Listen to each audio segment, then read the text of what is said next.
ভূতে যে টাকা উঠাইতে যায়, আপনারা যে 1000 টাকার নোট যে রাখেন, আমাদেরকে 500 টাকার নোটের দরকার হয় না? আপনার কলটি একজন কাস্টমার সার্ভিস প্রতিনিধির কাছে ট্রান্সফার করা হচ্ছে। শুভ সন্ধ্যা, এমডি সাজু মিয়া স্যার, আপনার জন্য কি করতে পারি? ম্যাডাম, আমার জন্য আর কি আর করবেন? আমার মতো আরো হাজার হাজার মানে গ্রাহকের জন্য কিছু কিছু করেন। এই যে আমরা যে ভূতে যে টাকা উঠাইতে যাই, আপনারা যে 1000 টাকার নোট যে রাখেন, আমাদেরকে 500 টাকার নোটের দরকার হয় না? জি বুঝতে পারছেন আমার কথাটা বলছি কি? জি। তাহলে এই 500 টাকার নোট রাখলে আপনাদের সমস্যাটা কি? আচ্ছা স্যার, এটা আসলে সবসময় অ্যাভেলেবল থাকে না, যে কারণে স্যার 1000 টাকার নোট হয়তো এখন অ্যাভেলেবল পাচ্ছি, কিন্তু অনেক সময় স্যার 500 টাকার নোটও অ্যাভেলেবল থাকে।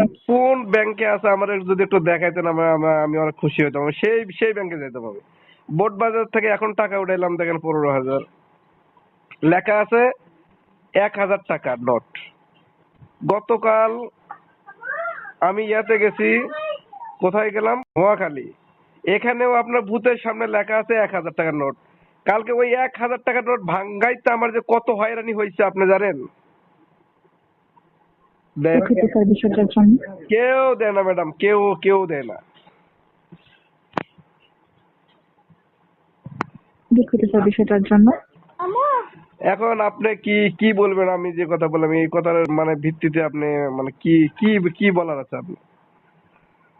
স্যার আপনি চাইলে এই বিষয়টা নিয়ে একটা ফিডব্যাক জানাতে পারেন আমাদেরকে। আমাদের আস্থা অ্যাপে ফিডব্যাক জানানোর জন্য একটা অপশন আছে। এছাড়া আমাদেরকে মেল করতে পারেন স্যার inquiry@bragbank.com এ। সবই তো ঠিকঠাক আছে, সবই করলাম, মনে মনে ভাবলাম যে সব করলাম, কোনো কিছুই হলো না, তাহলে আমার লাভ কি হলো বলেন? স্যার আপনার যে ফিডব্যাকটা জানাবেন স্যার, আমরা চেষ্টা করবো এটা নিয়ে কাজ করার। ঠিক আছে, ওকে ফাইন। আপনার যতটুকু সাধ্যের ভিতরে যা করার সেটাই আপনি আমাকে বলে দিলেন। আপনি নিজেই বুঝেন, আমরা যে ব্যাংকে যাচ্ছি, যে বুথে যাচ্ছি, সেখানে কি 1000 টাকা নোট। এই জন্য দেখবেন আমার যদি কোনো এটিএম বুথের এই ব্র্যাক ব্যাংকের কার্ড যদি আপনি দেখেন, ম্যাক্সিমাম সময় আমি করি কি ইবিএল থেকে উঠাই, যদি আপনি দেখেন। হ্যাঁ, কারণ সেখানে ভাঙতে কিছু টাকা পাই, আমাদের দরকার হয়। কারণ আমরা 1000 টাকার নোট কোথাও গেলে মানে অনেক সময় ভাঙতি দিতে দিতে চায় না। 100 টাকার বাজার করলাম, 200 টাকা বাজার করলাম, সহজে কিন্তু দিতে দিতে চায় না। এটার বিপরীতে আমি একটা বুদ্ধি করছি কি, এই কার্ড দিয়ে আমি স্বপ্নতে বাজার করি। সেটা হয়তো আপনারা দেখতে পারবেন। তো আমার প্রশ্ন হচ্ছে, আমাদের তো 500 টাকা নোটের প্রয়োজন আছে, তাই না?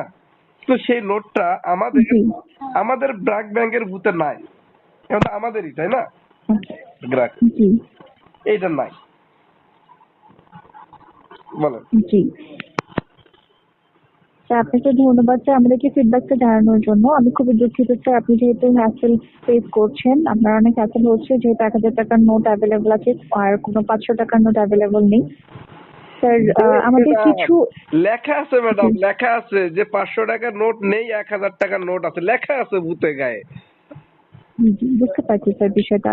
এটা কি স্যার সাময়িক সময়ের জন্য নাকি সবসময় স্যার এখান থেকে 1000 টাকার নোট না পাচ্ছেন? ম্যাডাম, সব সময়ের জন্য। এই কার্ড আমি মিনিমাম 6 থেকে 7 মাস হয়েছে মনে হয় পাইছি, সব সময়ের জন্য। আপনার ব্যাংকের ভূতের উপরে লেখা আছে, একদম বড় বড় অক্ষরে করে লেখা আছে, বুঝছেন? এটা আমাদের জন্য অনেক একটা ভোগান্তি ম্যাডাম। হ্যাঁ, হয়তো আপনি যদি আমাদের জায়গায় থাকতেন তাহলে আপনাদের হয়তো এমনটা হইতো আর কি। হ্যাঁ, যেহেতু আপনার কল সেন্টারে বসে বসে আছেন, আপনারা হয়তো এত কিছু জানেন না, অথবা জানেন। এটা আমাদের জন্য একটা ভোগান্তি। হ্যাঁ, এটাই বলার জন্য, মানে জানার জন্য একটু ফোনটা দিয়েছিলাম আর কি। জি, আপনাকে ধন্যবাদ স্যার ফিডব্যাকটা জানানোর জন্য। আপনার আমাদের যেহেতু রেকর্ডেড ভয়েস কল, আমাদের কথা আপনার ফিডব্যাকটা অবশ্যই আমাদের ম্যানেজমেন্ট শুনতে পাবে। আশা করছি স্যার আমরা এটা নিয়ে ভবিষ্যতে কাজ করব।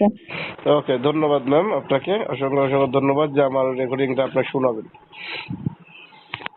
ধন্যবাদ স্যার, ভালো থাকবেন। ওকে, কথা হবে।